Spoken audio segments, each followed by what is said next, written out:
Welcome! On today's video, here are 10 things that I wish I'd known or had done differently prior to moving to France. Right, number 3, and Lisa completely disagrees with me on this one, and I think we spent €3,500, which included the garden tractor, and I'll talk about that in a minute. It is a bit of a gamble, you know, you could choose not to buy anything and they'll just leave it behind anyway. When we moved in, it didn't work, so I had to sell it. Number 5, should you use a hand holder? But before any of that, roll the intro.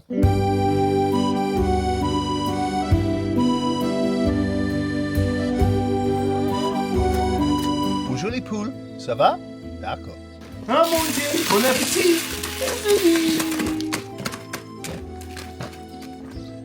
Good morning from Department 16, La Charente, the northernmost tip of the southwest of France. Thanks for all your comments yesterday. It's still coming through. The dog's doing zoomies. Now, a lot of you like the themeless video, just basically a weekend of cooking. And the video thumbnail and title was very, very specific when it said subscribers only, yet you still get the odd idiot that watches and says annoying music. Why? Dickhead. I was having a look at the stats yesterday. Every single video gets at least 4 thumbs down. Why do people even bother? I don't know. Anyway, it makes me laugh because a thumbs down actually really, really helps the algorithm. So give us a thumbs down.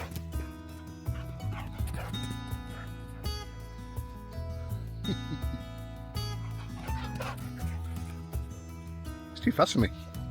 Lisa's got a friend coming around today. They're going to go for a walk together. Yeah, apart from that, I've got nothing planned, so this part of the video might be really, really short. So, no idea what next is. But, whatever it is, let's do that. Right, well, I've done absolutely nothing today. Absolutely nothing. I was thinking, right, what would people be interested in? And I thought, well, if I was moving to France, I'd be interested to know what I would do differently. Yes, give them the time again. So here are 10 things that I wish I'd known or had done differently prior to moving to France. I'll probably do 5 now, and I'll do 5 tomorrow. So this is in no particular order. I wish I'd learned about the culture. Bonjour. The bonjour mentality is real. Respecting public holidays, quiet time, you know, so no noisy outside work between 12 and 2, which I knew that anyway, but I didn't realise how serious the French are. And no noisy time after midday on a Sunday, and definitely no noisy work after 6 p.m. What I'd say about the bonjour culture is, not long after we got here, I think it was Halloween, October the 31st, is it? Yeah. 2023, 2023, and Robbie had got scratched under his eye by the dog, and we had to take him to Conflans Hospital. And we went into the waiting room, and there were about 3 other people there. When I sat down, somebody, when I walked in, they all said bonjour. I didn't know who they were talking to, so you turn around and see who they're talking to. But no, they were talking to me, and I didn't say it back because I was shocked. And then when I'm sat down and another patient comes in to use the waiting room, everyone's saying bonjour to this person coming in, and I'm thinking, does everyone know each other? And of course they don't. So I wish I'd learned more about the French culture and history. Number 2, and it goes without saying, learn the language. Now, both Lisa and I started to learn the language a good 18 months before we actually moved over. But I wish I'd paid more attention at school. I was set to take A-level French anyway, because for some unknown reason back then I had an interest in learning French.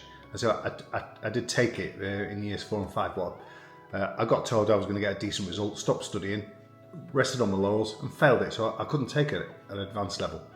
But I think I would have probably gone to formal French classes. So if you're thinking about moving over to France, take it seriously about learning the language and you'll get off to a better start than what we did.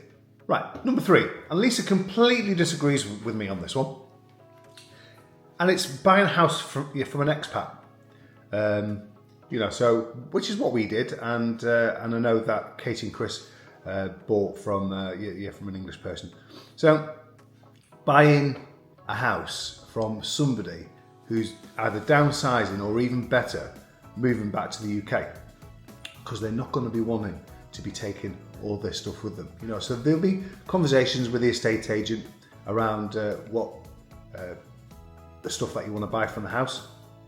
And I think we spent €3,500, which included the garden tractor, and I'll talk about that in a minute.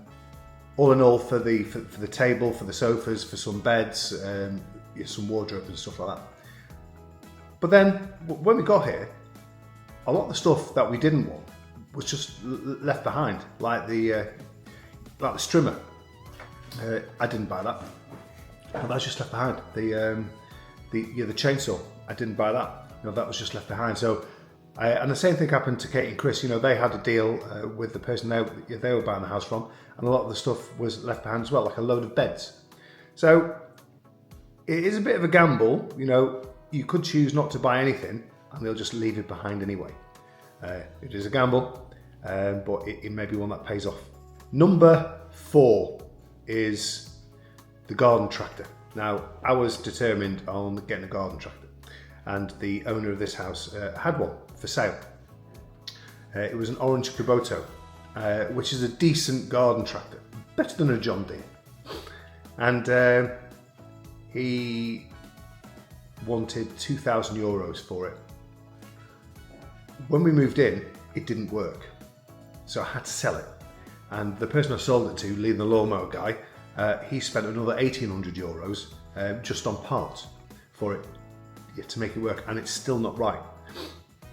So just be careful around spending money on stuff that you don't know works, because again, it's a massive gamble. You wouldn't go into a car showroom and buy a car without test driving it, or buying a car privately without test driving it. So that's what I would do. I would certainly make sure that whatever you're buying works. Number 5, should you use a hand holder? Now, I've always said no. And I suppose it depends on the visa that you want. We came over on the simplest visa that you could, the VLSTS, I think it is, the Visitor Long Stay Visa, as retired people. So it's not, everyone calls it a retired visa. It's not called a retired visa, it's just called a non-working visitors visa. And so we didn't need a hand holder for that. So if you can fulfill the minimum requirements, you can put a case together, you can put together a decent itinerary, you can follow instructions, and you can go to the appointment, because it's not an interview. It's, you won't be asked questions. It literally is a document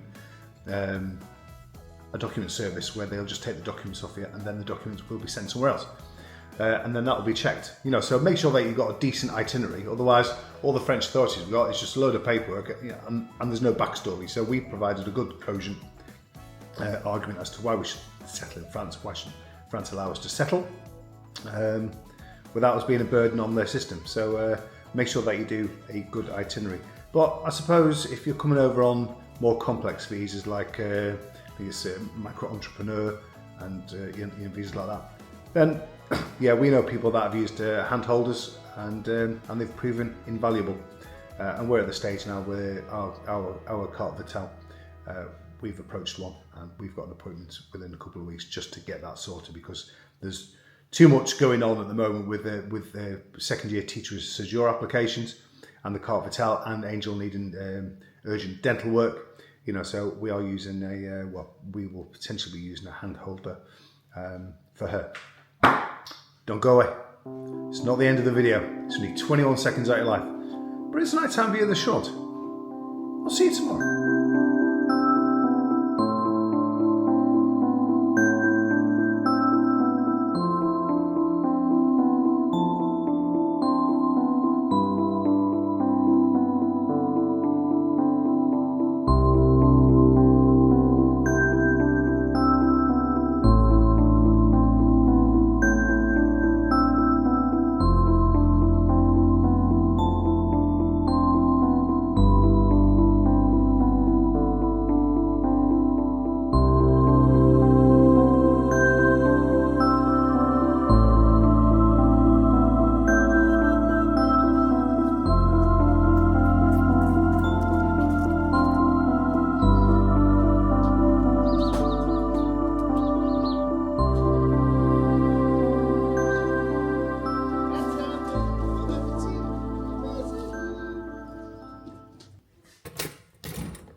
That's a huge thank you to Brendan and Lorraine for the fridge magnet, and to, I think it's Catherine Tyree, for the challenge coin and the magnet. Yeah, so thank you very much. Space on the fridge is getting very, very minimal. So if you did want to send me a fridge magnet, ask me for my email address in the comments. I'll give it to you. You send me an email and I'll give you my address. So, point number 6 of what I would do differently. I would order the right amount of wood. Now, we've got Pascal coming on Saturday with 8 steers of wood. Now, we ordered 6 steers of wood year 1, and we still had some left over. And that's because we were burning other sources of wood. You remember yesterday when I said that people will leave stuff behind? Well, they left behind wardrobes and shutters that no longer fit in the house. So I sawed all those down and used that as firewood. So I didn't take that into account when ordering for the next year. I think I only ordered 4 more steers, ran out, and then had to order another 3. So whatever you think you're going to need, order more. So we ordered 8 steers. So 8 steers are coming on Saturday, and a steer is a cubic metre. And I wish we'd ordered it as soon as we landed in France, and had conversations with other people who had log burners, because our log burner only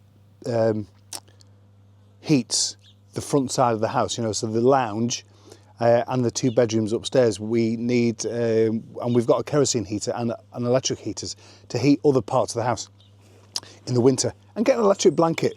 I wish we'd got that year 1, an electric blanket. And I'd also wish, number 7, and I can't get to 10, I wish that I knew about the standards of French driving. Now, I won't go into the standards of French driving, or certainly in this area anyway, because it could be different in other parts of France. Because I've discussed my thoughts on French driving in a previous video. You can go and see that. But suffice to say, for the first 6 months, I thought that French people were just towing each other. Yeah.